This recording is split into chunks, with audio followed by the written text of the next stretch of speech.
ಮಕ್ಕಳೇ, ಇವತ್ತಿನ question let S equals to S ಒಂದು ಸೆಟ್ ಇದೆ 1ರಿಂದ 100ವರೆಗೂ.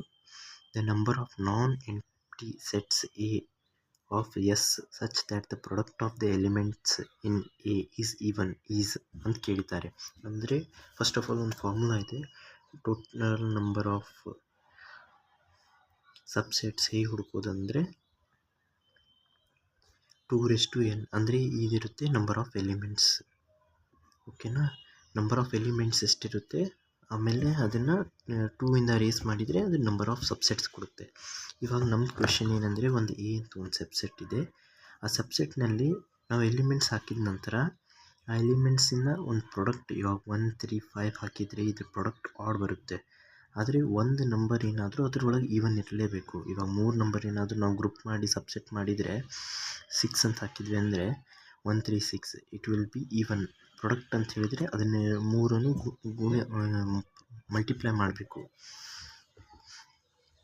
ಮಲ್ಟಿಪ್ಲೈ ಮಾಡಿದರೆ ಇದು ಸಿಗುತ್ತೆ. ಒಂದು ಈವನ್ ಇದ್ದರೆ ಸಾಕು, ಅದು ಪ್ರಾಡಕ್ಟ್ ಈವನ್ ಆಗುತ್ತೆ. ಸೊ ಇದರೊಳಗೆ ಸಿಂಪಲ್ಲಾಗಿ ಒಂದು ಲಾಜಿಕ್ ಏನಂದರೆ, ಇವಾಗ total number of subset minus total number of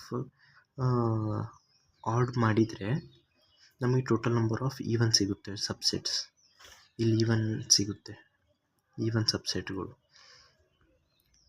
okay, so ಈ ಟೋಟಲ್ ಇಲ್ಲಿ ಎಸ್ಸಿನ ಟೋಟಲ್ ನಂಬರ್ ಆಫ್ ಎಲಿಮೆಂಟ್ಸ್ ಎಷ್ಟಿರೋದಂದರೆ 2/100 ಇದೆ. ಯಾಕೆಂದರೆ 100 ಎಲಿಮೆಂಟ್ಸ್ ಇದ್ದಾವೆ. 100 ಎಲಿಮೆಂಟ್ಸ್ 2/100 ಇದೆ. ಮೈನಸ್ ಆಡ್ ಎಷ್ಟಿರ್ಬೋದು ಅಂತ ಹೇಳಿದರೆ ಇದರೊಳಗೆ 50 ಆಡ್ ಇರುತ್ತೆ, 50 ಈವನ್ ಇರುತ್ತೆ. So it will be 2/50 minus ಮಾಡಿದರೆ ನಮಗೆ ಟೋಟಲ್ ನಂಬರ್ ಆಫ್ ಸಬ್ಸೆಟ್ ಸಿಗುತ್ತೆ. So it will be equals to 2. ಇದರೊಳಗೆ 2/50 ಕಾಮನ್ ತೆಗೆದ ನಂತರ 2/50 ಮೈನಸ್ 1 ಆಗುತ್ತೆ. So it will be equals to number of subsets. So this is the last answer. Thanks for watching. Like ಮತ್ತು subscribe ಮಾಡಿ.